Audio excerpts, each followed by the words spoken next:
नमस्कार दोस्तों, आज फिर एक चौंका देने वाली कहानी आप लोगों के लिए लेकर आया हूं। ये कहानी की शुरुआत जून 2020 की 6 तारीख थी। सुबह होने पर प्रियंका की आंखें खुली तो खिड़की से आती तेज रोशनी उसकी आंखों में लगी। पिंकी ने आंखें बंद कर लीं, फिर आंखों को मलते हुए जम्हाई लेकर बेड पर उठकर बैठ गई।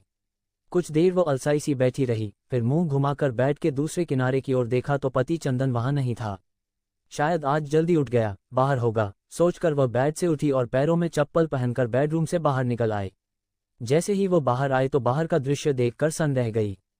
चंदन नायलॉन की रस्सी से मुख्य द्वार की लोहे की चौखट से लटका था। ये देख पिंकी के मुंह से चीख निकल गई।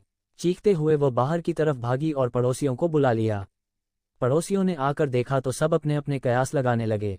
चंदन रेलवे में नौकरी करता था और पत्नी के साथ रहता था। यह मामला सोनभद्र जिले के थाना कोतवाली राबर्ट्सगंज क्षेत्र के बिचपई गांव का था। किसी ने सुबह 8 बजे राबर्ट्सगंज कोतवाली को घटना की सूचना दे दी। सूचना पाकर इंस्पेक्टर मिथिलेश मिश्रा टीम के साथ घटनास्थल पर पहुंच गए। चंदन की उम्र 34 से 35 वर्ष रही होगी। वो दरवाजे की लोहे की चौखट से नायलॉन की रस्सी से लटका हुआ था। उसके पैर जमीन को छू रहे थे, घुटने मुड़े हुए थे। देखने से लग रहा था जैसे चंदन ने आत्महत्या की हो, लेकिन पैर जमीन पर लगे होने से थोड़ा संदेह भी था कि क्या वाकई चंदन ने आत्महत्या की है या किसी ने उसकी हत्या करके आत्महत्या का रूप देने की कोशिश की है। इंस्पेक्टर मिश्रा के दिमाग में ऐसी ही बातें उमड़ घुमड़ रही थीं।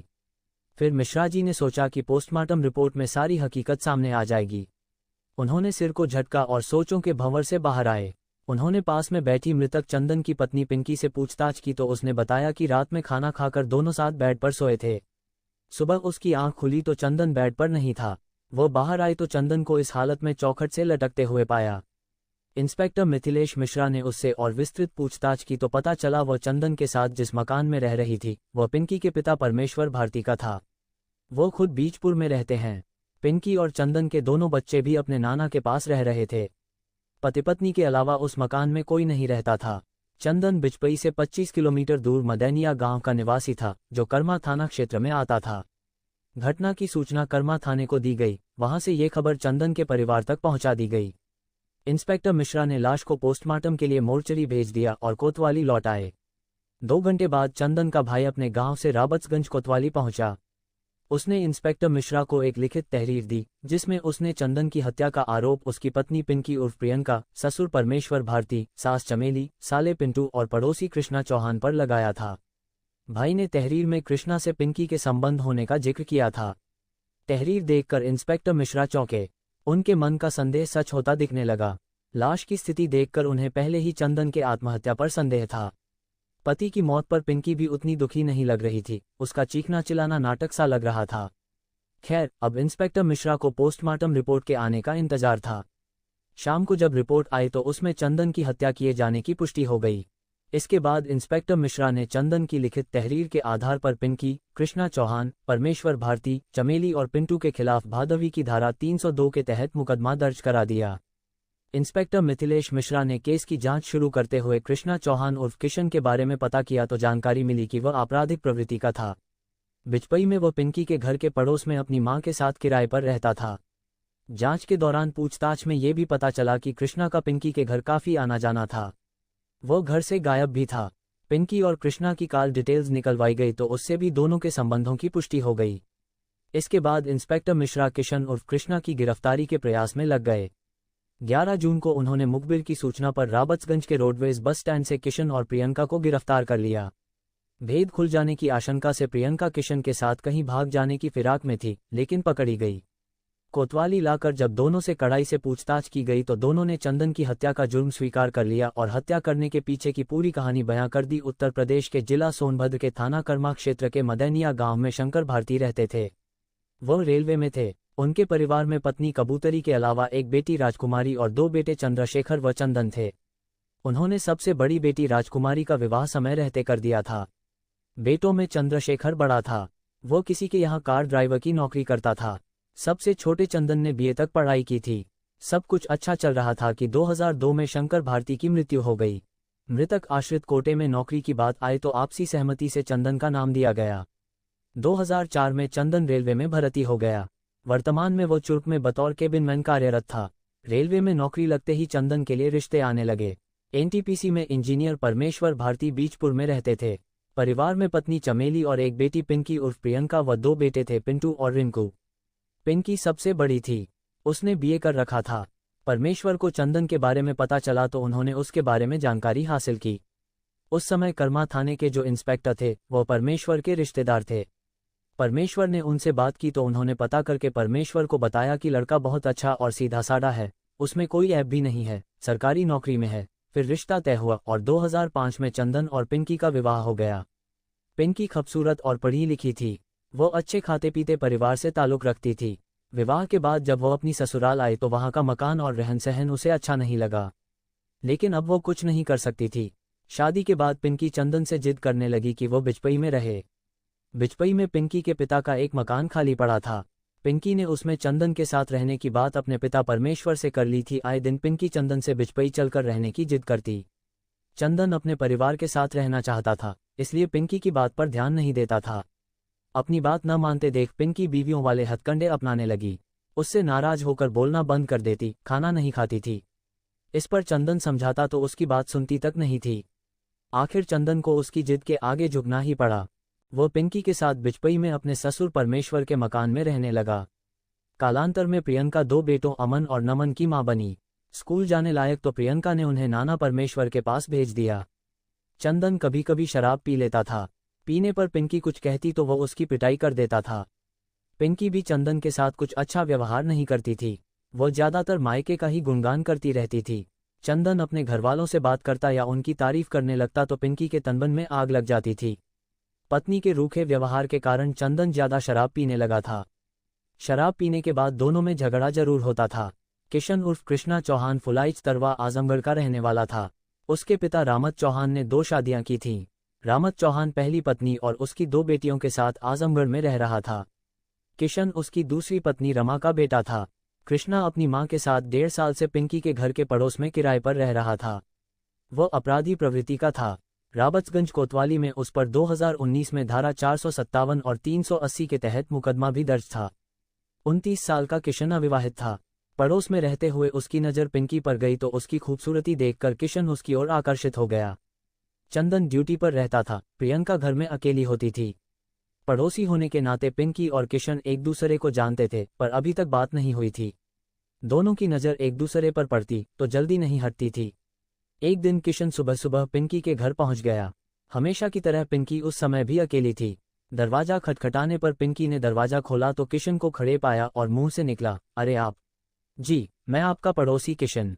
जानती हूं आपको, बताने की जरूरत नहीं। पिंकी ने मुस्करा कर कहा, अरे अंदर आइए, बाहर क्यों खड़े हैं? औपचारिकतावश पिंकी ने कहा तो किशन बोला, चाय बनाने जा रहा था तो देखा चीनी नहीं है, अभी दुकानें भी नहीं खुली हैं। फिर सोचा पड़ोसी ही पड़ोसी के काम आता है, इसलिए आपके पास चला आया। इस बहाने आपसे परिचय भी हो जाएगा। अच्छा किया, अब मैं खुद आपको चाय बनाकर पिलाती हूँ, उसके बाद आप चीनी भी ले जाइएगा। कहकर पिंकी ने उसे कुर्सी पर बैठाया और खुद चाय बनाने किचन में चली गई। किशन जिस जगह कुर्सी पर बैठा था ठीक उसी के सामने किचन थी। किशन चाय बनाती पिंकी को पीछे से देख रहा था।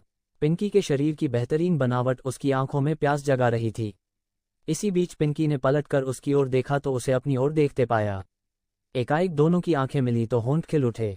चाय के कप ट्रे में रखकर पिंकी किचन से बाहर आई और मेज पर रखकर किशन को चाय देते हुए पूछा, आप लोग कुछ समय पहले यहाँ रहने आए हैं, इससे पहले कहाँ रहते थे? भाभी, मैं पहले आजमगढ़ में रहता था, वहाँ मेरे पिता रहते हैं, यहाँ मैं अपनी माँ के साथ रहता हूँ। फिर चाय का घूंट भरते हुए किशन पिंकी की तारीफ करते हुए बोला, वाह, आप चाय बहुत बढ़िया बनाती हैं। तारीफ के लिए शुक्रिया। तारीफ सुनकर पिंकी खुशी से बोली। चाय पीते पीते उन दोनों ने एक दूसरे के बारे में जानकारी ली। पिंकी को किशन से बात करना बहुत अच्छा लग रहा था। उसकी बातें और बात करने का ढंग अलग ही था। काफी देर तक बातें करने के बाद किशन वहां से चला गया। इसके बाद तो दोनों के बीच हर रोज बातें होने लगीं। किशन किसी न किसी बहाने से पिंकी के पास पहुंच जाता। पिंकी भी जान गई थी कि किशन उससे मिलने और बातें करने के लिए बहानों का सहारा लेता है, इसलिए एक दिन उसने किशन से कह दिया कि उसे मिलने के लिए किसी बहाने की जरूरत नहीं है, वह ऐसे भी मिलने आ सकता है। किशन खुश हो गया कि अब उसे बहाने नहीं बनाने पड़ेंगे। अब जब देखो किशन पिंकी के पास ही नजर आने लगा। घर के कामों में भी उसकी मदद करने लगा। साथ में काम करते करते हंसी मजाक करते कब समय बीत जाता पता ही नहीं चलता। चंदन के घर आने से पहले ही किशन वहां से चला आता था। कुछ ही दिनों में दोनों काफी घुल मिल गए। दोनों को एक दूसरे के बिना कुछ अच्छा नहीं लगता था। किशन तो जानता था कि वह पिंकी को जी जान से चाहने लगा है, लेकिन अब पिंकी को भी एहसास होने लगा कि किशन चुपके से आकर किस तरह उसकी जिंदगी बन गया, उसके दिलो दिमाग पर छा गया। पिंकी के दिमाग में सिर्फ उसकी बातें ही घूमती रहती थीं। किशन पिंकी के दिलो दिमाग पर ऐसा छाया कि वह भी उसकी ओर खींचने लगी। जब प्यार का एहसास हुआ तो वह भी किशन से मजाक करके लिपटने चिपटने लगी। पिंकी का ऐसा करना किशन के लिए शुभ संकेत था कि वह उसकी होने के लिए बेताब है। एक दिन दोनों पास पास बैठे किशन की लाई आइसक्रीम खा रहे थे। किशन ने अपनी आइसक्रीम खाई तो उसने ऐसा मुंह बनाया जैसे उसे आइसक्रीम अच्छी न लगी हो। फिर उसने पिंकी की आइसक्रीम की ओर देखा और तेजी से उसका हाथ पकड़कर उसकी आइसक्रीम की एक बाइट खा ली। किशन की इस हरकत पर पिंकी भौचक्की रह गई। फिर शरारती अंदाज में उसकी पीठ पर प्यार से धौल जमाने लगी। उसके इस अंदाज से किशन हंसने लगा। फिर बोला, आपकी आइसक्रीम सच में बहुत मीठी है। पिंकी उससे नाराज होने की बात कहकर चुपचाप बैठ गई तो किशन की नज़र पिंकी के पिंक लिप्स पर गई, जहां कुछ आइसक्रीम लगी हुई थी। उसे शरारत सूझी। वह अपने चेहरे को पिंकी के चेहरे के पास ले गया और उसके चेहरे को अपने हाथों में लेकर उसके पिंक लिप्स को अपने होठों से चाट लिया। इस शरारत से पिंकी अचंभित रह गई, लेकिन इस शरारत ने उसके शरीर में आग भरने का काम किया। किशन भी अपने आप को नहीं रोक पाया। वो बराबर पिंकी के लिप्स को चूमने लगा तो पिंकी ने मस्त होकर आंखें मूंद लीं। इसके बाद तो उनके बीच वही हुआ जो अक्सर उन्माद के क्षणों में होता है। दोनों बहके तो ऐसे फिसले कि अपनी इच्छा पूरी करने के बाद ही अलग हुए। उनके बीच एक बार जो अनैतिक रिश्ता बना तो वह बार बार दोहराया जाने लगा। लेकिन ऐसे रिश्ते की सच्चाई अधिक दिनों तक छिपी नहीं रह पाती। एक दिन चंदन ने दोनों को रंगे हाथों पकड़ लिया। इसके बाद किशन तो वहां से चला गया, लेकिन चंदन ने पिंकी को जमकर पीटा। साथ ही आगे से ऐसी नापाक हरकत न करने की हिदायत दी। पिंकी के इस गलत कदम से चंदन परेशान रहने लगा। उसकी अपने भाई चंद्रशेखर से बात होती रहती थी। उसने भाई को भी पिंकी के किशन से अवैध संबंध के बारे में बता दिया। दूसरी ओर पिंकी पर चंदन द्वारा की गई पिटाई और हिदायत का कोई असर नहीं हुआ। वैसे भी चंदन हर वक्त घर पर रह नहीं सकता था। इसके अलावा घर में पिंकी पर नजर रखने वाला कोई नहीं था। पिंकी पहले की तरह ही किशन के साथ रंगरलियां मनाती रही। वो चाहती थी कि उसके और किशन के रिश्ते पर कोई तर्क वितर्क न करे। 6 जून की रात किशन और पिंकी रंगरलियां मना रहे थे कि रात 12 बजे चंदन घर लौट आया। उसने पिंकी और किशन को एक साथ आपत्तिजनक हालत में देख लिया तो वह उनसे झगड़ने लगा। इस पर किशन ने पिंकी से कहा कि आज इसका काम खत्म कर देते हैं। पिंकी भी उसकी बात से सहमत थी, इसलिए उसका साथ देने लगी। वो घर में पड़ी नायलॉन की रस्सी उठा लाई। दोनों ने मिलकर रस्सी से चंदन का गला घोंट दिया, जिससे उसकी मौत हो गई। चंदन की हत्या करने के बाद दोनों ने उसकी लाश को नायलॉन की रस्सी से बांधकर घर की लोहे की चौखट से लटका दिया, जिससे ये लगे कि चंदन ने आत्महत्या की है। इसके बाद किशन वहां से चला गया। सुबह जब पुलिस आई तो पिंकी ने उसके आत्महत्या कर लेने की बात ही बताई, लेकिन उन दोनों की चाल काम न आई और दोनों पकड़े गए। आवश्यक कानूनी लिखापढ़ी करके दोनों को न्यायालय में पेश कर जेल भेज दिया गया। दोस्तों, कहानी कैसी लगी कमेंट बॉक्स में जरूर बताएं। ऐसी ही क्राइम कहानी सुनने के लिए हमारे चैनल को सब्सक्राइब जरूर करें।